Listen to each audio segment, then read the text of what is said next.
Hello everyone, this is Travis Wright, Principal Program Manager on the System Center team. Welcome today to the final session of the Bare Metal to Private Cloud series. Today we'll be covering System Center integration. Now that we have all the System Center components deployed, now we just need to tie them all together through connectors and management packs and other integrations. So to get started, let's talk about what the different integration points are between the System Center components. So first of all, there's a bunch of connectors that Service Manager provides to the other System Center components. But let's start with the Active Directory connector. The Active Directory connector in Service Manager will hook up to an Active Directory domain or organizational unit and bring in users, computers, printers, and groups into the CMDB. And that's important because you want to be able to have those users there to have work items assigned to them or to specify who should be a reviewer on a change request or who the custodian of a computer is, for example. Similarly, we want to have computers in the database, obviously, so we can have an inventory of the computers in our environment, relate them to incidents when they have a problem, and so on. There are actually two Operations Manager connectors. The Configuration Item, or CI connector, will connect up to Operations Manager and bring across inventory of computers, the hardware on those computers, the service components that are running on those computers, like the databases, websites, Exchange servers, and so on, and bring that into the CMDB so that they can be related to incidents, change requests, and so on. And the other connector is the Alert connector, and that will take alerts that you choose in Operations Manager and will automatically turn those into incidents inside of Service Manager. And when that incident is resolved, the alert can be automatically resolved in Operations Manager. Or if the alert is resolved in Operations Manager, then the incident can be automatically resolved in Service Manager. We won't cover the Configuration Manager connector today, but the Configuration Manager connector will bring over inventory, so computers, hardware, and software updates into the Service Manager CMDB database. And it will also detect computers that have drifted out of desired configuration and will automatically generate an incident inside of Service Manager in that case. The Orchestrator connector will bring runbooks from Orchestrator into Service Manager so that those runbooks can be included in workflows for fulfilling service requests, resolving incidents, etc., so that you can automate portions of those processes. And at the appropriate point in the fulfilling of a service request or the resolution of an incident, Service Manager will call out to the Orchestrator web service and trigger a runbook, pass some information to it, and wait for that to complete, and then capture any output from that and bring it back into Service Manager. The Virtual Machine Manager connector will connect up to Virtual Machine Manager to bring in what I would call library content. So this is things like virtual machine templates, service templates, and so on. And storage classifications, pretty much anything that you see in the library workspace inside a Virtual Machine Manager. And that's important because we want to be able to use those objects as part of, first of all, inventory management, just so we have a record of that in the CMDB, and we can relate incidents and changes to it and so on. But also because we want to use those objects to present them to the user to choose from on the Service Manager service catalog. So for example, if I'm going to go and request a new virtual machine to be provisioned, I would want to be able to choose from a list of virtual machine templates being presented to me that are on the service catalog. Now there's also two data warehouse connectors from the Service Manager data warehouse to Ops Manager and Config Manager. The Operations Manager data warehouse connector will bring alerts from Operations Manager directly into the Operations Manager DW data mart database in the Service Manager data warehouse. And that way you can report on those out of Service Manager. And the Configuration Manager data warehouse connector will bring across software update compliance data as well as power management data into the Service Manager data warehouse. Another integration point that we'll cover today is the integration between Operations Manager and Virtual Machine Manager. And this allows Operations Manager to monitor Virtual Machine Manager, discover all the inventory in Virtual Machine Manager in terms of the hosts, the virtual machines that are running on them, host clusters, things like that, get that into Operations Manager, and then from there, the Operations Manager to Service Manager connector can bring that information into the Service Manager CMDB. There are System Center management packs for each of the System Center components that you can import into Operations Manager and then have agents deployed from Operations Manager to all the other component servers in System Center so that those can be monitored by Operations Manager. And we also have integration packs for each of the System Center components that you can import into Orchestrator so you can automate things around System Center. So for example, you may want to automatically generate an alert in Ops Manager. You may want to trigger some kind of runbook that happens when an alert happens in Ops Manager. And you may want that to, as part of that runbook, update something in Service Manager or create an incident or so on. So these integration packs can be really useful in a lot of different scenarios. Now, we won't have time to cover these last two scenarios here, which is that new in System Center 2012 is the ability to manage multiple Data Protection Manager servers from a single Operations Manager console. And we won't have a chance to talk about App Controller and its integration with Virtual Machine Manager. Okay, so as always, feel free to drop any questions you might have into the question tool there, and I'll answer those. Okay, so now what I'm going to do is I'm just going to share a Visio diagram that I have here that just kind of is just a visual representation of what we were just talking about there. So wait 1 second while that gets fired up here.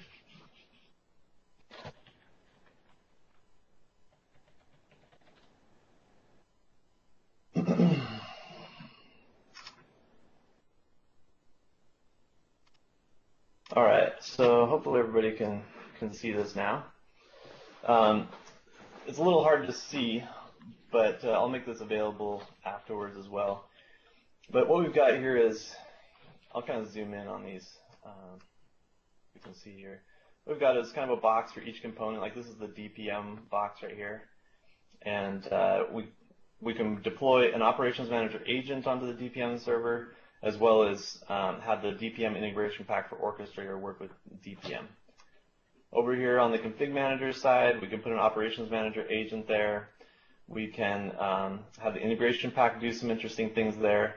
And then over here, with this red line, this is the Service Manager to SCCM connector. So you can see that each of these red lines, these are the different connectors that we have between the different components. So there's the SM and OM alert connector, the SM-OM CI connector we just talked about. And so there's just so many different integration points between all the different components of the System Center suite, which is great because it really ties everything together into one solution. The sort of downside of that, having all this integration, is that you do have to go and set it all up, and it does take some time and a little bit of know-how. So hopefully today what you'll see in the demos is just how to kind of quickly go through step by step and set up each of these integrations with as little effort as possible. All right, so with that I'm going to switch over now to the demo video. I don't see any questions in the question panel yet, so if you do have any, feel free to drop those in there. And we'll just go ahead and get started with the demo video now. The first thing we're going to do is we're going to set up VMM and OM integration. There's a bunch of different steps here, but the first step is going to start with importing some MPs into Ops Manager. So we go into the Operations Manager console, we go to the Management Packs UI, and right now what we're doing is we're browsing out in the Management Pack catalog that's available as an online service, and we're grabbing all the SQL Server MPs and we're going to import those. These are prerequisite MPs in order to be able to import the Virtual Machine Manager MPs in. So I just selected all of those. I'm also going to find all of the IIS management packs as well. So just grab the latest versions of all these MPs and just choose the Add button there and click OK. You can see that we've got all the different language versions there. And this will now bring up the MP import dialog. We're just going to click on Install here. And this will import all those management packs. Now, obviously, I did that a little faster than normal. That's the beauty of video editing. All right, so the next step is to set up VMM access to Operations Manager. So here we're going to grant the Virtual Machine Manager service account permission to access Operations Manager. Now, in Operations Manager, you can't add individual users to the administrator user role. So what I'm doing here is I'm creating a group in Active Directory called SCVMM SCOM Integration Admins. And I'm going to add an account into there and then add that group into the Operations Manager administrator user role. So here what I'm going to do is I'm going to open this up, click on members, and I'm going to add the VMM administrator, or the VMM service account here. Okay, so that's the account that we set up Virtual Machine Manager with. And we'll now go back into the Operations Manager UI, open up the administrator user role, and add that group that we just created in Active Directory into the administrator user role. Okay, pretty straightforward. Okay, now the next thing we're going to do is we're going to create the connection from VMM to Operations Manager. And we do this from the Virtual Machine Manager console. And one thing you need to do here before you actually do the integration from the VMM console is you need to install the Operations Manager console on the VMM server. So here I'm just going in. I need to install the report viewer prerequisite control here first. Going through doing that.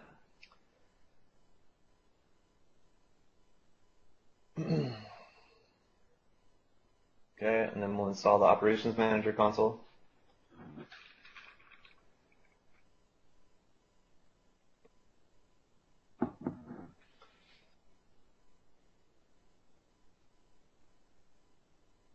Okay, and the reason we're installing the Operations Manager console here is because by installing the Operations Manager console, we're going to put some binaries on the server here that Virtual Machine Manager will use to remotely connect to Operations Manager and import management packs and do other things as part of the connection.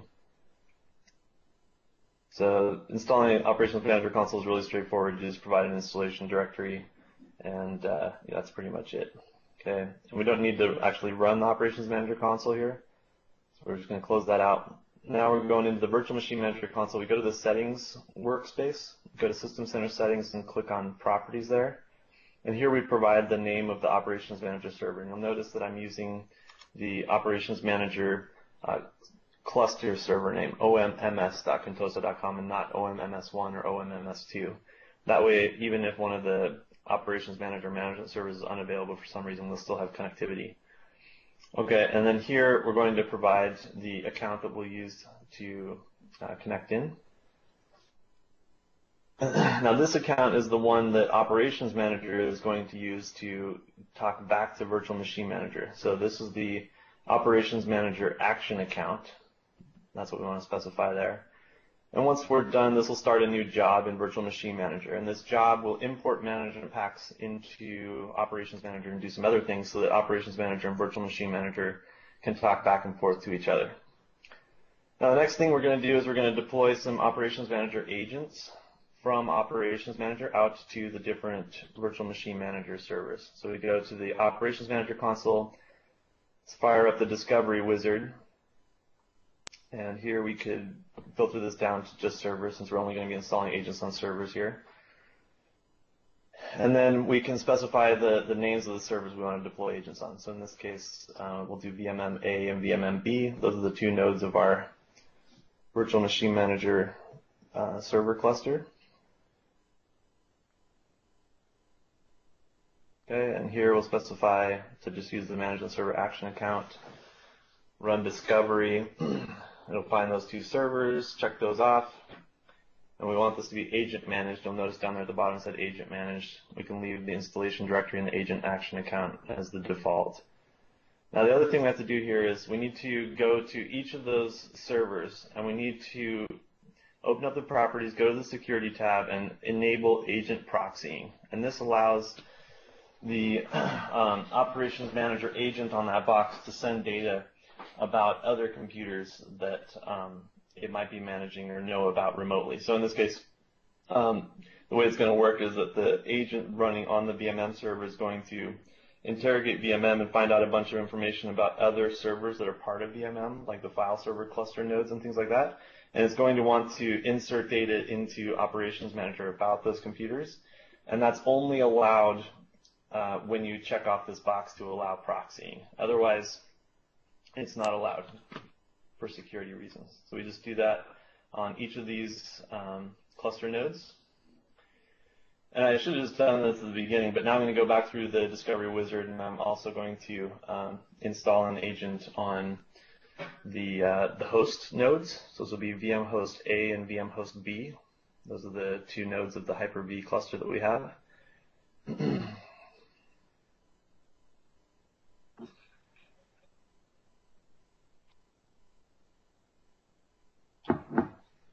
these will also be agent managed.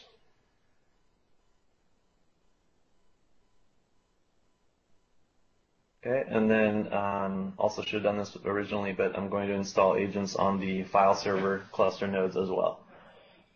So here we'll go in and type in FSA and FSB.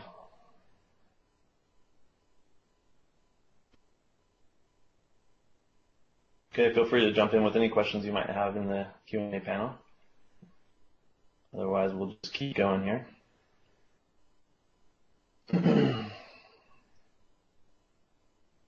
Okay, so at this point, we now have the virtual machine manager server cluster, the Hyper-V cluster managed. Now, let's go back here a second.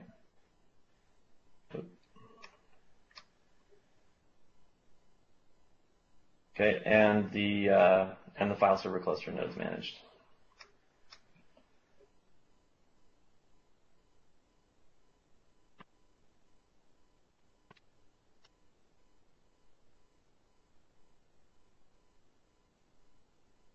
Okay.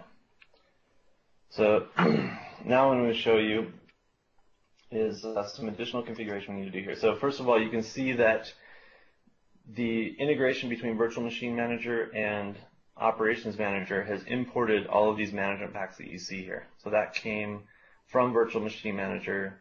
It used those binaries that I mentioned earlier when we installed the Operations Manager console to remotely import these management packs into Operations Manager. So you don't have to do that as sort of a secondary step. Okay. Now, there's all the agents. Now, what you'll find, and I think this is a bug in our management packs, is that right afterwards, you'll get a bunch of alerts that really shouldn't be happening. Like it'll say VMM agent not monitored by Operations Manager. So I just went in and I created a bunch of overrides to disable these monitors. So to do that, you just right-click on it and choose to disable that monitor. And you'll need to store the overrides in a particular management pack. So I just created one called VMM overrides. And then stored all of these overrides in that management pack.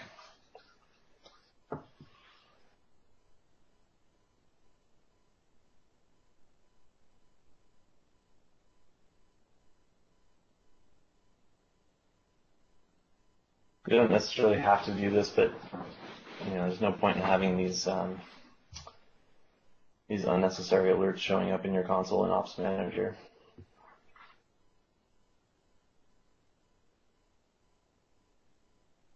Okay, so I did one for each of the different types of monitors. And some of these I think are specific to the VMM, the fact that this is running on a VMM cluster. So like I said, I think this is a bug, but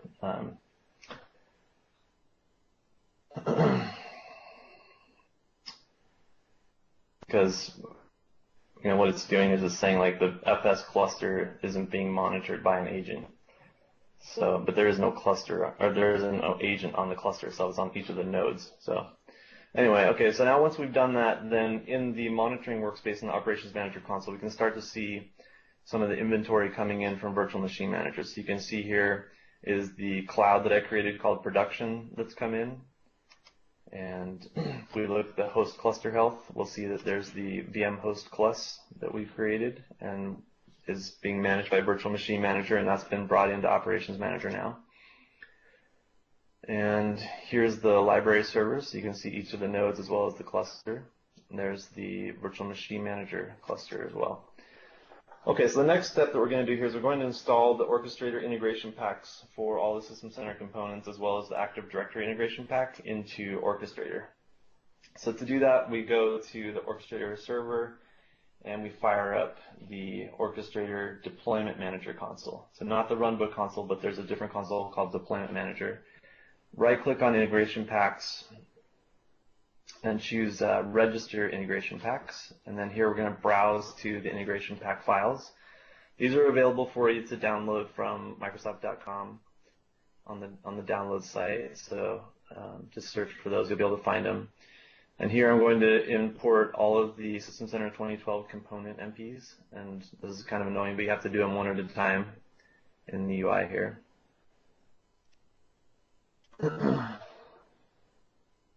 Okay, so all the 2012 IPs as well as the Active Directory integration pack. Okay, and once we're done with that, just click Finish, and we'll go through a series of license prompts here for each of the integration packs. You can keep track of the deployment status down here in the log window.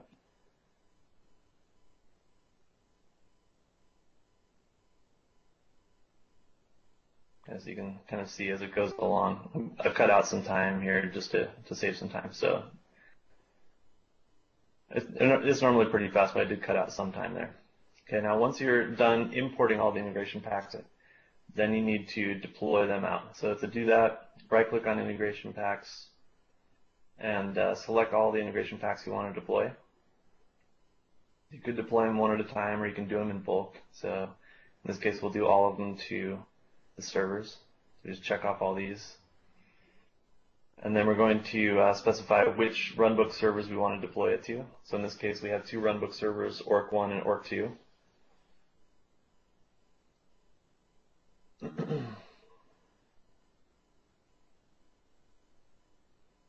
And there we can choose whether to deploy them right now or put them on a schedule. So in this case, we're just going to deploy them right now. Okay, the next thing we're going to do is we're going to create some Active Directory accounts for integrating from Orchestrator back into the other System Center components. So to do that, we're just going to go and create some accounts in AD, and then we'll grant them the permissions that they need in the other System Center components. So you can see here that I created a service account called OrcOM integration, OrcSM integration, and OrcVMM integration. These are just standard Active Directory user accounts, nothing special about them. Their permissions will be granted by us here as part of this setup. Okay, now, again, because you can't add a user specifically into an operations manager user role, I created this group up here called OrcOM integration admins, and I added that OrcOM integration service account into that group. Now we'll go into the operations manager console, and we'll go to the administrator's user role and add in that OrcOM integration group here. Kind of, similar to what we did with the VMM integration group earlier.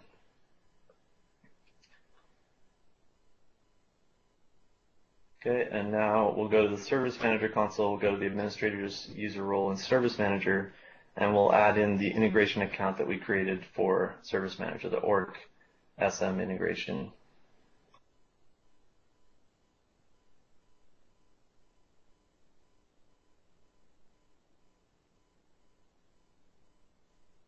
Okay, and then lastly, we'll go to Virtual Machine Manager, go to the Administrator User Role there, and add in the OrcVMM administration user here.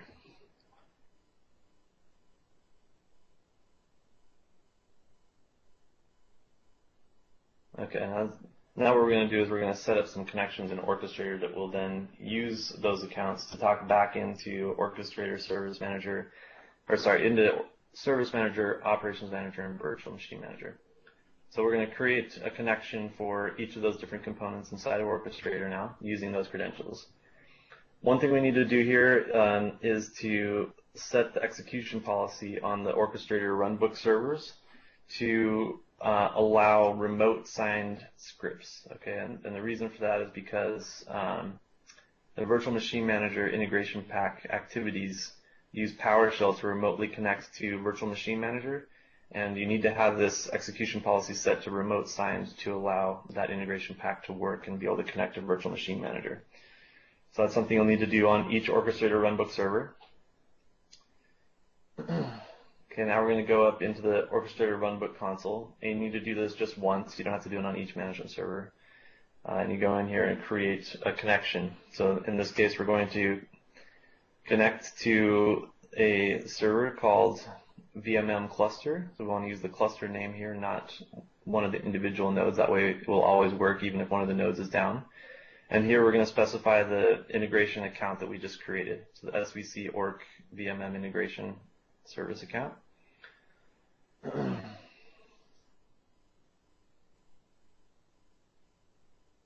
Then later when we create runbooks and we drop Virtual Machine Manager integration pack activities in there, it'll prompt us for which connection to use, and we can use that VMM cluster connection there to be able to specify which server to connect to.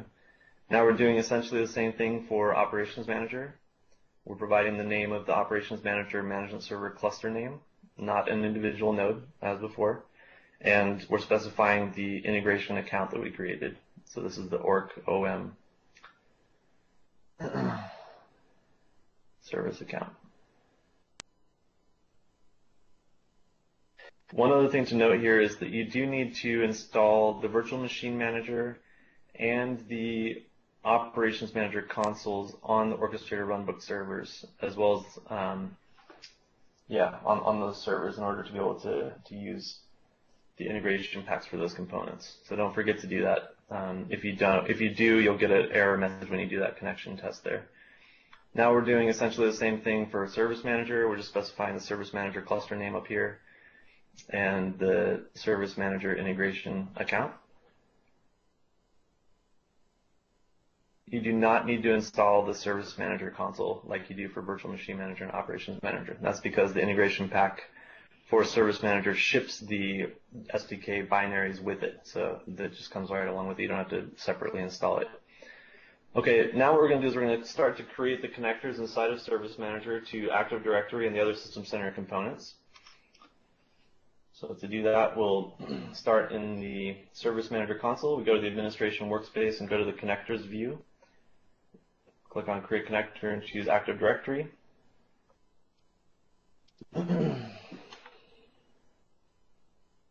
Okay, and then specify a name for it, a description.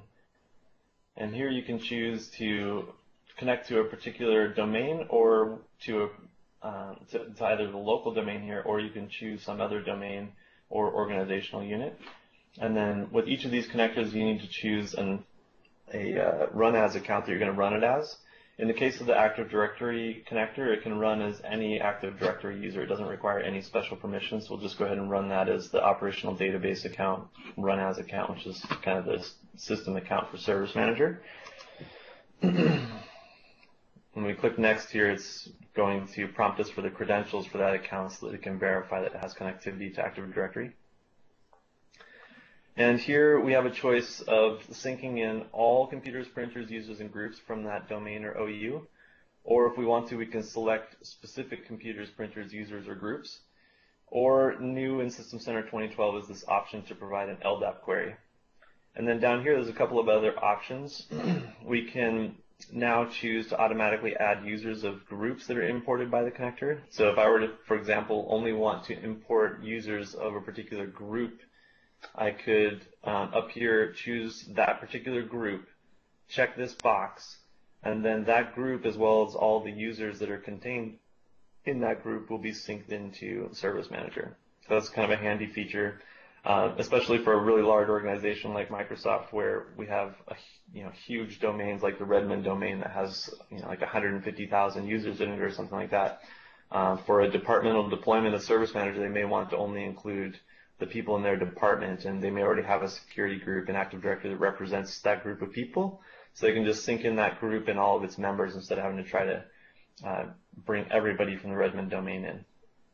Now the second option here is do not write null values for properties that are not set in Active Directory. So this is new in System Center 2012. In the 2010 version of Service Manager, if you brought in a computer from Configuration Manager and it had some property values set to A, for example, if that property was null in Active Directory, the Active Directory connector would overwrite the value of A with a null, and that would be sort of counterproductive. So this basically says if Active Directory doesn't know the value of it, then don't worry about it. Don't overwrite something where there is a value. Okay, so I would think that in almost every case you'd want to check that box off. So I'm going to check that box here. And we're done with the configuration. We click Create, and we're done. Okay. The next thing we're going to do is create the Virtual Machine Manager connector. And it has a very similar pattern to how this is done. You just click on Create Connector, choose Virtual Machine Manager connector, provide a name for it, provide some connection information. So here we're going to specify the Virtual Machine Manager cluster name. So it'll be VMM cluster. And in this case, what we're going to do is we're going to create a new Run As account that will connect to Virtual Machine Manager using the Virtual Machine Manager service account. Now, one thing to kind of note here is that I recommend using a different Run As account for each connector, and the reason for that is because each user account that you use to run workflows results in a separate workflow process on the workflow management server. So if for some reason you ever had to identify which workflow is using a lot of CPU cycles or memory or something like that, or if you wanted to kill a particular connector and not impact other connectors, that's much easier to do if you have each of those connectors running in a different workflow process, a monitoring host process, for those of you that are familiar with how the workflow engine works. If you run everything as the same Run As account, everything's going to run in one process, and that makes it hard to identify which connector is doing what in terms of resource utilization, and you only have an option to kill everything instead of a more targeted kill of a process where it was maybe just one connector instead of all of them. So just kind of something to keep in mind there.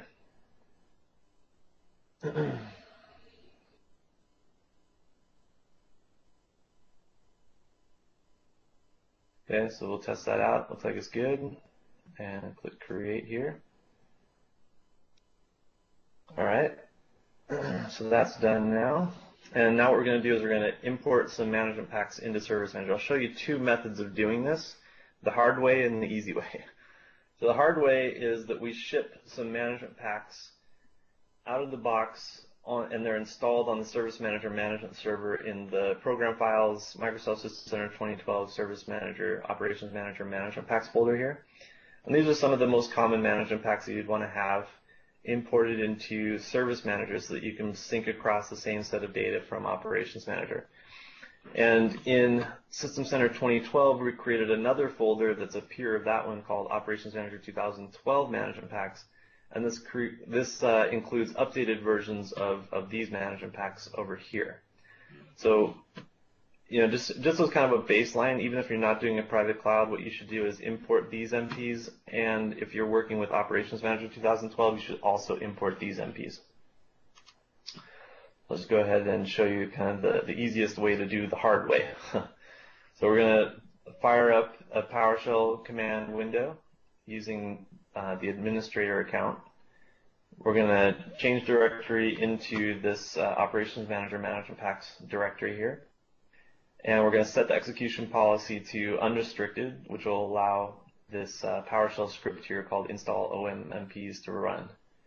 Okay, then we just run install ommps.ps1, and this will import each of these management packs for you. So that just makes it pretty easy. You just go to PowerShell and fire this up. You could also go into the Service Manager console and browse to this directory and import them that way. There's really no difference. Okay, now, and you do the same thing with the other management packs. All right, so this is kind of showing you the other way to do it, which is going to import the Operations Manager 2012 MPs using the UI. Okay, so that's also pretty straightforward. Just browse to the directory, select all the MPs. Service Manager will figure out the correct order to import them in. Now, in some cases, you can see that this management pack already exists, importing it again may result in loss of data. You can ignore that error message. And for these management packs, it's not going to be an issue. Okay, so that's one way to do it. An easier way to do it is to use the Cloud Services MP. So the Cloud Services Management Pack is an add-on that you can download from Microsoft.com downloads, and it contains two pieces of the solution. The one set of the solution is the management packs, and the other part of the solution is the Orchestrator runbooks. And if you remember, when we first started out this series, what we were looking at was how to use the Cloud Services Management Pack to provision virtual machines, provision tenants, do that kind of thing. And one of the things you need to do is you need to import some management packs. And the Cloud Services Process Management Pack depends on a lot of other management packs. So the feedback that we got from the community was, well, just ship all those dependencies with the Cloud Services MP. So we did do that. So if you download the Cloud Services Process Management Pack CD image, in the setup directory here inside of that CD image, you'll find a folder called Management Packs, and this is where all the prerequisite MPs are for the Cloud Services MP. So you can just import all of these MPs. Okay, so just like we did before, we're just going to go into the Service Manager console and bring up the Management Pack import dialog and browse to this directory and import those, as well as the Virtual Machine Manager MPs that are inside of there. Those Virtual Machine Manager MPs are the exact same MPs that Virtual Machine Manager imported into Ops Manager when we set up that integration.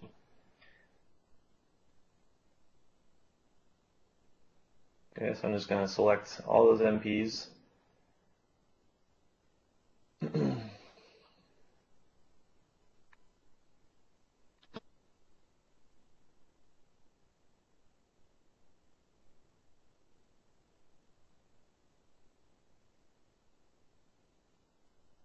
Okay, so in some cases, like this management pack had already been imported by the previous step that I did. So it's just saying we already had that one, we didn't need to import it again. So ignore errors like that. So like I was saying, you can either do the approach that I mentioned earlier, or you can just go and grab the Cloud Services MP and import all these. It just makes it a little easier if you grab the Cloud Services MP and do it this way. And here's all the VMM MPs. So instead of having to go and find these over on the Virtual Machine Manager server, they're just right there handy for you in the Cloud Services MP. Okay, so just import those management packs as well. Okay, once we've got all those management packs imported, we're ready to create the integration now with Operations Manager. Now, the tricky thing about Operations Manager is because they are built on the same technology platform, it makes it really easy to sync the inventory that's in Operations Manager database into Service Manager because it's the exact same database schema. The management pack concepts are exactly the same, but you do need to keep the management packs in sync. So if you have management pack A in Ops Manager and you want to have inventory that's being discovered about that management pack brought into Service Manager, you also need to have management pack A imported into Service Manager. And we don't have some kind of automatic synchronization of management packs between OM and SM yet, so you'll need to do that manually. One thing to note here is that you need to have the same version of the management pack in SM as it is in OM or higher. So if you have a higher version of the management pack in Service Manager than you do in Ops Manager, it'll still sync the data over. Okay, so that's why we imported all those management packs, is because we want all of that inventory to be brought across from Ops Manager into Service Manager. Okay, the next thing we're going to do is we're going to configure some access for Operations Manager for the OM to SM connector. So kind of like what we saw earlier, we've created a service count called SM-OM integration, and we've created a SM-OM integration admins group, and we've added that user account into that group, and we're then going to go in and add that group into Operations Manager's administrator user role. So this is essentially the exact same thing that we saw earlier with Virtual Machine Manager and Orchestrator. We're just now doing this for Service Manager as well. Now, if you wanted to, just kind of one thing to point out there is you don't have to create distinct groups for each of those scenarios. If you wanted to, you could create one group in Active Directory and add these different service accounts into that group in Active Directory. You don't have to have different groups for each one. And you also don't necessarily need to have distinct user accounts. If you wanted to, you could use the same user account to integrate all of these. It's kind of an option. But like I said earlier, it's better if you set up the operations, set up each of the connectors in Service Manager to use different user accounts so that you have process isolation. Okay, so now we're back in the Service Manager console now. We're going to create the Operations Manager Alert Connector. Just provide a name for this, specify the Operations Manager cluster name.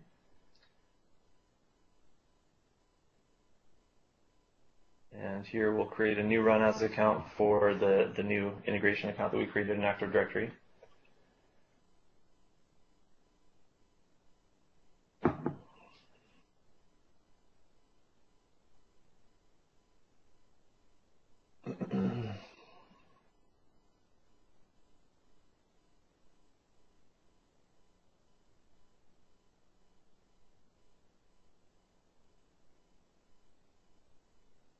Okay, and here we'll do a test to make sure we can connect. Okay, now on this screen, this is where we can specify routing rules for incoming alerts. So we can create rules that say things like, if this alert is about a computer in this group, then apply this incident template to it, which is then going to route it to a particular team to work on.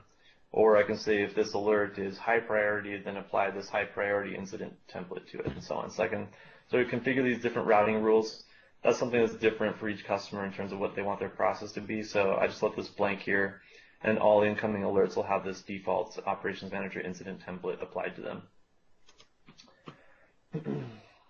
Okay, and here we have a couple options. One is to set the polling interval. So the way that this connector works is it runs on a polling interval every 30 seconds or whatever configurable interval you want to have. It'll pull Operations Manager and look for any new alerts that need to be brought into Service Manager. And then we have these other two options here, which allows us to close an alert in Operations Manager whenever the incident is resolved or closed inside of Service Manager, or the other direction where we can resolve incidents in Service Manager when the alert in Operations Manager is closed. So you can configure which way you want that to go or both.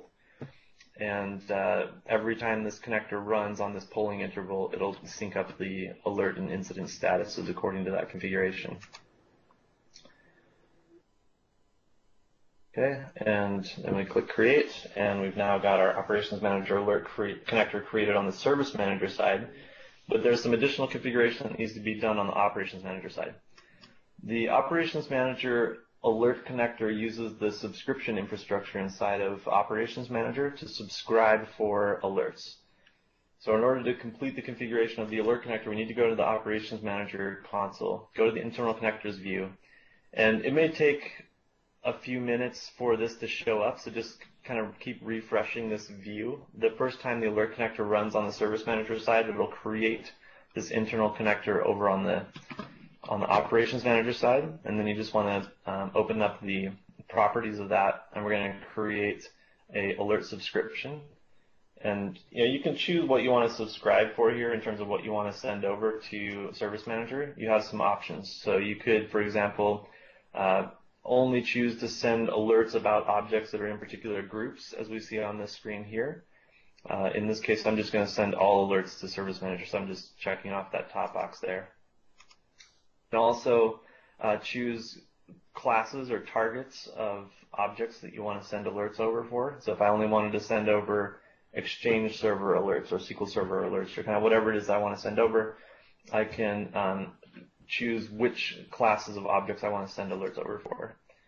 And then lastly on this screen here, we can use the properties of the alerts as part of our filter criteria. So I could choose to only send alerts of a certain severity or priority, or of a certain resolution state, or of a particular category. So in this case, I'm just going to go ahead and check all, and then I'm going to send everything except for we probably really don't want informational alerts going over, so we'll uncheck that, click Create, and we're done. So at this point, the Operations Manager, or the Service Manager alert connector to Ops Manager will now run every 30 seconds, and it'll look for any alerts that match that subscription criteria. You can set up multiple Operations Manager alert connectors if you want to, and each of those alert connectors can have their own subscriptions. So that way you can kind of treat them differently if you want to. So there's quite a bit of flexibility there in terms of how you bring those alerts into Service Manager. The next connector we're going to create here is the configuration item or CI connector. And this follows a similar pattern to what we saw there before. Not sure why I'm typing the password there, but we just need to give it a name and specify the Operations Manager management server name here. And again, we want to use the cluster name. We can reuse the SMOM integration run as account that we created in the alert connector. Here it prompts us for the credentials so it can test the connection to the server using those credentials. And then here's where we see the management pack selection. So what you can see here is that it lists out all of the management packs that exist in both Operations Manager and Service Manager. And those management packs where the same version exists in Operations Manager or Service Manager, or there's a higher version in Service Manager, will be checkable here, so you can select those. In those cases like this one where you can see that Operations Manager has a higher version than the one in Service Manager, this option is disabled. So you need to make sure that for those management packs you do want to sync over that you have the same version or higher in Service Manager. So let's go ahead and select all. And then similar to what we saw with the AD connector, we can choose to not overwrite with null values from Ops Manager. Okay, and then we can choose a schedule that we want this to run on and click Create. I definitely recommend scheduling as many connectors as possible to run during non-business hours. It'll minimize the impact of performance. Okay, now the next thing we're going to do here is we're going to create the connector to Orchestrator. So to do that, we're first going to grant our integration account permissions in Orchestrator. So we just right-click on the top-level node in the Orchestrator Runbook Designer and add in our Service SM Orc account, grant it full control. Now we go into the Service Manager console and click on Create Connector and choose the Orchestrator option this time.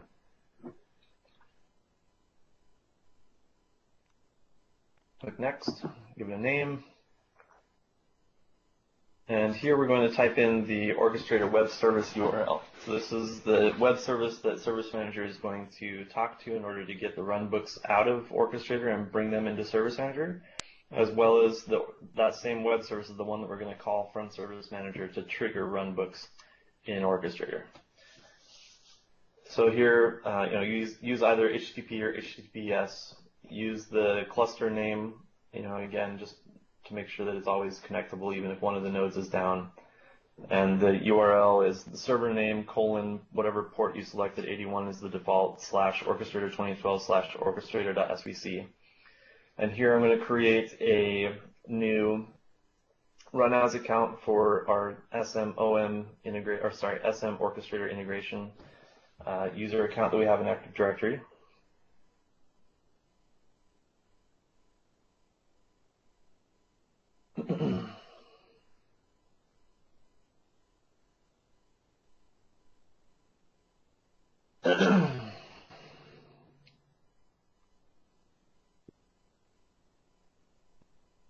Okay, now what it's going to do is it's going to let us choose which folder we want to sync. So in this case, because I have a brand new Orchestrator installation over there, there is no folder hierarchy, so it only presents me with the top level folder node.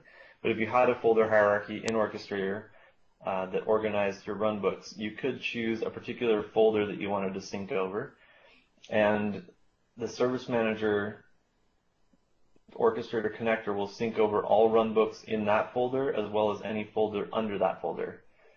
And if you have maybe multiple folders within the hierarchy that you want to sync over, but you don't necessarily want to sync them all over, that's fine. You can just create multiple SM Orchestrator connectors and choose particular folders that you want to bring over. So there's plenty of flexibility to allow you to specifically choose which runbooks you want to bring over.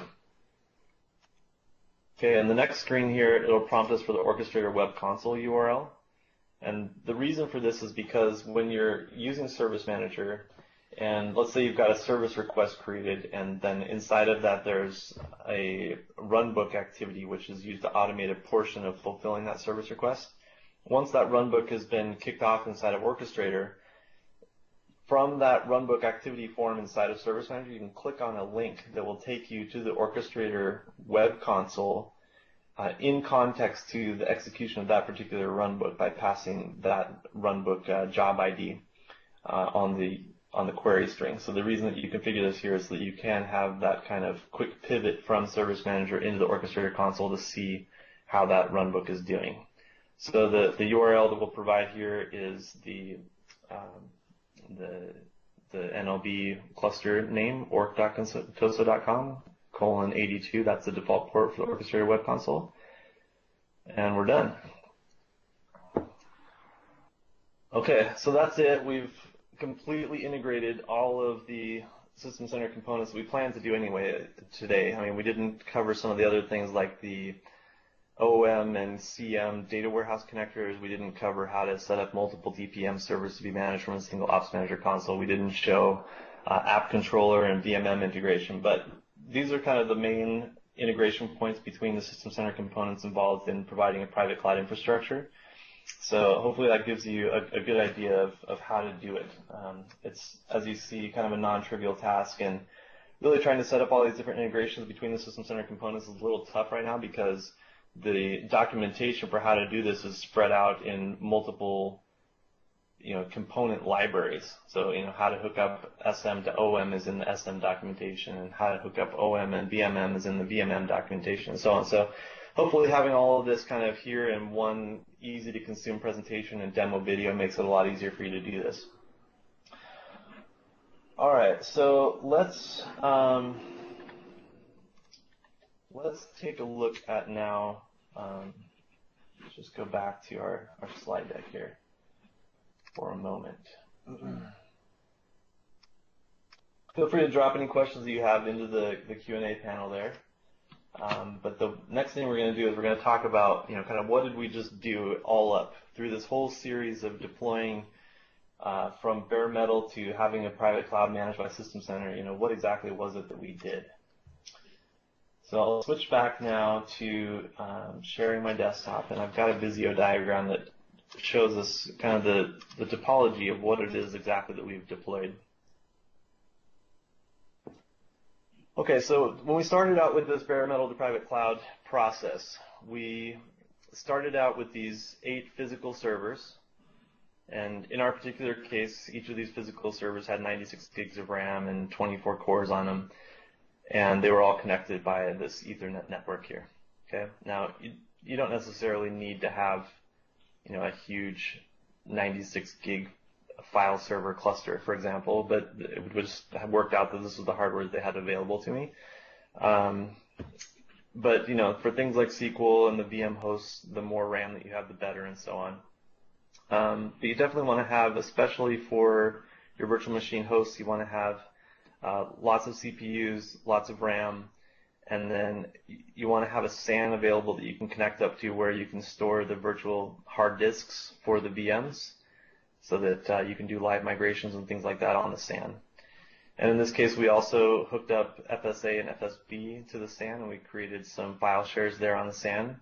And we also hooked up SQL A and B to connect to the SAN, and we presented a bunch of LUNs from the SAN to SQL A and B to store each of the database data and log files on separately. And ideally, you'd have those separated so that each individual LUN can operate independently. Okay, and then once we kind of had this basis set up, then what we did is we went through and we installed Windows Server 2008 R2 SP1 on each of these nodes. Okay, System Center 2012 does not support Windows Server 2012 yet, but there is a System Center 2012 SP1 CTP2 that we just released not too long ago, which does support, not in production because it's not fully released yet, but it does work on Windows Server 2012 RC. All right, so then once we had installed the operating system on all of these machines, we then created a virtual machine manager cluster out of these 2 nodes, and installed System Center Virtual Machine Manager on these two nodes. We created a SQL cluster out of these two nodes, just a standard SQL cluster. We installed two instances of reporting services on here, one for Operations Manager, one for Service Manager. And we also installed analysis services on here to be used by the Service Manager data warehouse. And Virtual Machine Manager also has a data warehouse implementation that requires analysis services. Then we created a file server cluster out of FSA and FSB. This is just a standard Windows file server cluster. And then we created a Hyper-V host cluster out of VM host A and B. Okay, once we had kind of this baseline set up, then we used Virtual Machine Manager to provision all of these virtual machines on top of this VM host cluster. And we did that by adding this host cluster into Virtual Machine Manager as a managed host cluster by deploying Virtual Machine Manager agents onto the VM host cluster. Once we had each of these virtual machines up, and again, all of these virtual machines here are also Windows Server 2008 R2 SP1, then we started deploying the System Center components onto here. So first we deployed Operations Manager management servers onto OM MS1 and 2, and we created an NLB cluster out of these so that we could have load balancing and high availability for these two nodes in sort of a farm type of topology. And then we installed Service Manager. And Service Manager, we installed two management servers similar to how we deployed the Operations Manager management servers. These are also set up in a Windows NLB. We also set up a SharePoint cluster and farm here, and we deployed the Service Manager self-service portal onto that cluster. Then we installed Orchestrator onto a Windows NLB cluster as well, and we set up each of these as a management server and a runbook server and the Orchestrator web console. And then when we were installing Service Manager, we also deployed the Data Warehouse Management Server, which is used to extract data out of the Service Manager database and deploy it into the Data Warehouse databases. And the result of all of this work here that we did is we created all these databases here that are running on this particular SQL cluster, and the data and log files are running on this SAN here. So, quite a bit of work to get this all going. But once you do, then you have a highly available topology of System Center that you can use to manage your private cloud. And at this point, you could add more virtual machine hosts into this host cluster, or you could add another set of hosts and create a different cluster out of that, manage those by Virtual Machine Manager. And then the last step that we did was kind of where we started in the beginning, was that we deployed the Cloud Services Management Pack onto System Center, and we were able to use that to present self-service offerings to our tenants. So we create tenants, we give them the option of provisioning and deprovisioning virtual machines using the Service Manager self-service portal with all the process management on the back end there inside of Service Manager. So, this is kind of a quick overview of what we've done throughout the series of this of these webcasts.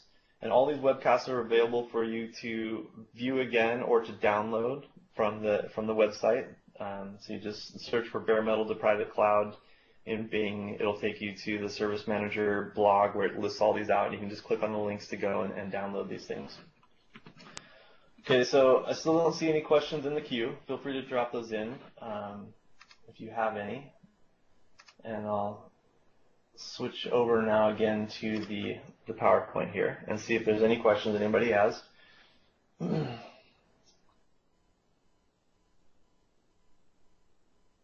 Okay, so while we're waiting on questions, I'll go ahead and show kind of this next steps slide here. So now that you've got your private cloud management infrastructure set up using System Center, you've got your virtual machine host, what's next? So here's a few links where you can go to from this point. We've got the System Center guided hands-on labs. These are some labs that are recorded clickable demo videos. So basically it's like a video, but you can sort of interact with it by clicking on it as though you were using it, but it's all controlled, right? So, the video as it's playing will pause and it'll tell you where to click and that kind of thing. So it kind of feels like you're using the product, but it's all kind of in a constrained way. But it still gives you a really good feel for how the product works, and lots of good scenarios there. So there's a bit.ly URL to go to where you can get that. Those are free, and you just need a browser to be able to access and run those.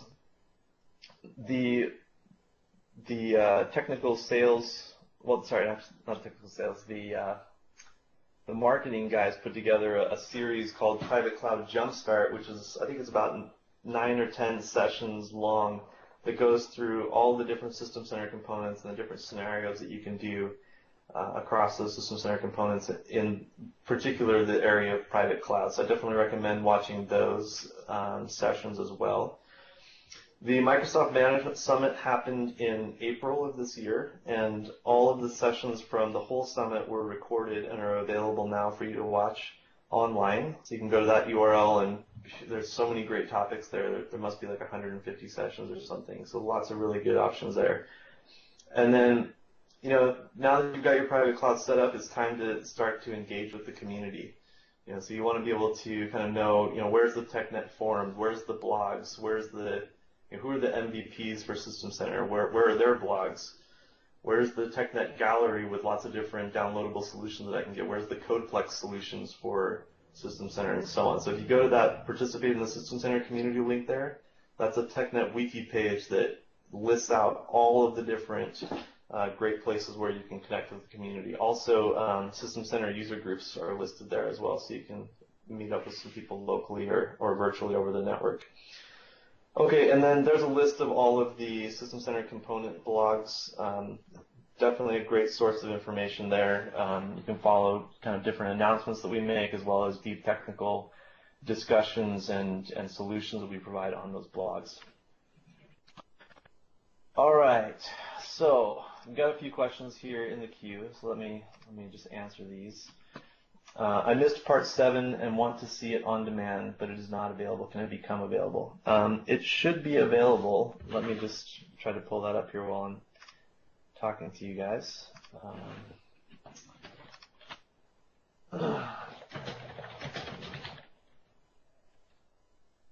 See if I can get to it.